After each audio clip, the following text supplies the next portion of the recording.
سے روشن کیا، اس ارطغرل غازی کو بھی ہم نے تاریخ میں دیکھا ہے۔ سلطان ارطغرل غازی رحمہ اللہ، ان کے جانشین سلطان عثمان غازی رحمہ اللہ، ان کی اولاد میں سلطان محمد فاتح رحمہ اللہ، ان کی اولاد میں سلطان عبدالحمید ثانی کو بھی ہم نے دیکھا ہے۔ ان کی مثالیں تم نہیں لا سکو گے۔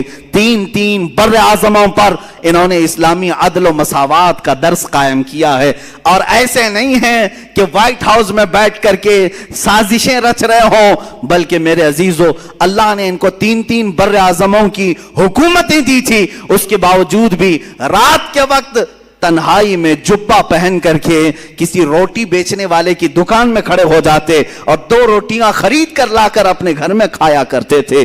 یہ بادشاہان اسلام بھی تھے، مجاہدین اسلام بھی تھے۔ اس فاتح قسطنطنیہ جس کی بشارت میرے آقا نے حدیث پاک میں دی ہے کہ قسطنطنیہ فتح کرنے والا وہ پہلا لشکر بغیر حساب و کتاب کے جنت میں جائے گا، وہ کون تھا؟ وہ سلطان محمد فاتح ہے جو ارطغرل غازی کی اولاد میں سے تھے۔ انہوں نے قسطنطنیہ کو فتح کیا۔ قسطنطنیہ اسی استنبول کو کہتے ہیں جہاں تاریخی ان کی بہت ساری چیزیں موجود تھی، کئی 100 سالوں سے موجود تھی، وہاں سے انہوں نے فتح کیا۔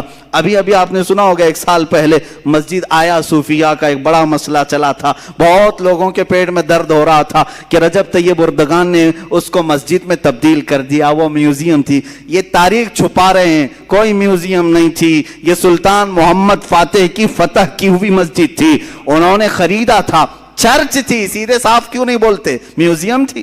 میوزیم نہیں ہے، چرچ تھی۔ اور جب فتح یابی سلطان محمد فاتح کو ہوئی، سارے لوگوں نے دست بستہ کھڑے ہو کر کے وہ سب سپرد کیا تھا، چابیاں دی تھی، اس کی تحریر موجود ہے، دستاویزات موجود ہے۔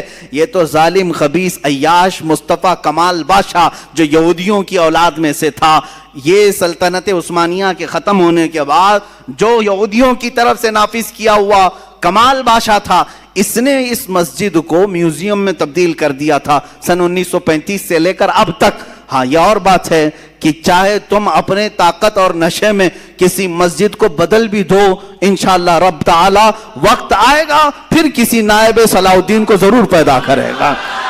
ہاں اگر آج ترکی میں کوئی جوان شیر پیدا ہے، اس نے اگر مسجد میں تبدیل کیا ہے تو اللہ تعالیٰ کی طرف سے دیا ہوا اس کو یہ انعام ہے، اور ہم بھی انتظار کریں گے انشاءاللہ العزیز۔ جن مسجدوں کو تم نے آج ہڑپ لیا ہے اور یہاں غیر قانونی طریقے سے عمارتیں بنا کر کے اپنے بھگوا جھنڈے لہرانے کی کوششیں کرتے ہو، 100 سال گزر جائیں، 200 سال گزر جائیں، ہم نا امید نہیں ہیں، ایک دن وہ آئے گا جب وہاں کی دیواروں سے بھی صدائے اللہ اکبر گونجے گی، اللہ اکبر کی صدا ضرور گونجے گی۔ اس لیے کہ ہم کسی کی ہڑپی ہوئی چیز کو مسجد نہیں بناتے، کسی کی زور زبردستی لی ہوئی چیز کو مسجد نہیں بناتے، بلکہ خوشی خوشی اگر کوئی لا کر دے رہا ہے تب بھی رسول پاک نے قیمت دے کر کے مسجد نبوی بنائی ہے۔ یہ تاریخ اسلام ہے۔ بہرحال مجاہدین کا کردار تھا، بات ہماری رخ پلٹ نہ جائے، مجاہدین ابھی ہماری فہرست میں ختم ہی نہیں ہوئے۔ ہم نے صلاح الدین کو یاد کیا ہے، ہم نے سلطان ارطغرل غازی کو، عثمان غازی کو، عبدالحمید ثانی کو یاد کیا، لیکن میرے عزیزو یہ ناانصافی ہوگی اگر میں ہندوستان کے ان مجاہدین کو یاد نہ کروں جنہوں نے پرچم اسلام لہرایا ہے اور عدل و مساوات قائم کیا ہے۔ اس میں سے ایک جوان شیر شہاب الدین غوری بھی ہے، دوسرا جوان شیر محمود غزنوی بھی ہے، تیسرا جوان شیر اورنگزیب عالمگیر بھی ہے۔ یہ تینوں جملے جو میں نے کہا یہ پیٹ میں سیدھے گڑتے ہیں، آنکھوں میں سیدھے چبھتے ہیں، اس لیے کہ یہ نام جلدی کوئی سننا نہیں چاہتا۔ ان ظالموں کو پتہ نہیں ہے کہ یہ ظلم کے ساتھ آئے ہوئے لوگ نہیں تھے۔ تم تاریخ تو ذرا اٹھا کے پڑھو، کہاں سے اب نفرت کے ماحول میں جی رہے ہو؟ ہندوستان کو آج چند پاکھنڈیوں کے حوالے کیوں کر دیا جو زہر گھول رہے ہیں؟ ہندو مسلم فقط کٹرتا کی باتیں کر کے لوگوں میں نفرتیں پھیلا رہے ہیں، جس کی وجہ سے بہت سارے لوگ اب یہ ماحول کو اپنانے لگ گئے ہیں. میں کہتا ہوں عقل مند آدمی وہ ہے جسے چاہیے کہ وہ خود اسلام کو پڑھے, مجاہدین اسلام کو پڑھے, ہندوؤں کو بھی پڑھے, ان کی مقدس کتابوں کو بھی پڑھے, پھر فیصلہ کرے. یعنی کوئی نفرت اور تشدد کی بات نہیں ہے. یہ آج جس طرح سے بیوقوف بنا رہے ہیں, یہاں ہندو خطرے میں ہے, ہندو خطرے میں, کن لوگوں سے خطرے میں ہے, کن لوگوں سے خطرے میں؟ 14% لوگوں سے خطرے میں ہے, 14%, 15% لوگوں سے خطرے میں ہے. ارے 20 لاکھ 25 لاکھ کی آبادی ہماری بتائی جاتی ہے. 140 کروڑ کی آبادی میں, 140 کروڑ کی آبادی میں 20 لاکھ 25 لاکھ لوگ, باقی 100 کروڑ لوگوں کے لیے خطرہ ہے. یہ بنایا ہوا خطرہ ہے اور کچھ بھی نہیں ہے. بنایا ہوا خطرہ ہے کیونکہ تمہیں معلوم نہیں ہے جس کو تم نے اوپر بٹھایا ہے وہ کپڑے کے سانپ بہت دکھاتا ہے. ہاں, پلاسٹک کے سانپ دکھاتا ہے جس سے لوگ ڈرتے ہیں. پکڑ لو تم, پتہ نہیں چلے گا, کوئی سانپ کاٹنے والا نہیں. یہ جتنی اپنے منہ سے پھینکتا ہے وہ سب کپڑے کے سانپ ہیں.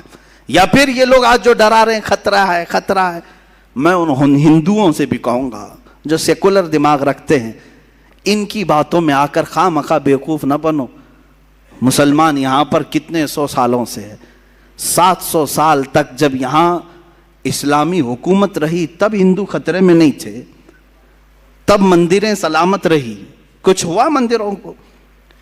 1000 سال پرانی مندر آج بھی ہندوستان میں ہیں کہ نہیں ہیں؟ تاریخ جا کر کے پوچھ لو, ان سے ہی سب مندریں موجود ہیں.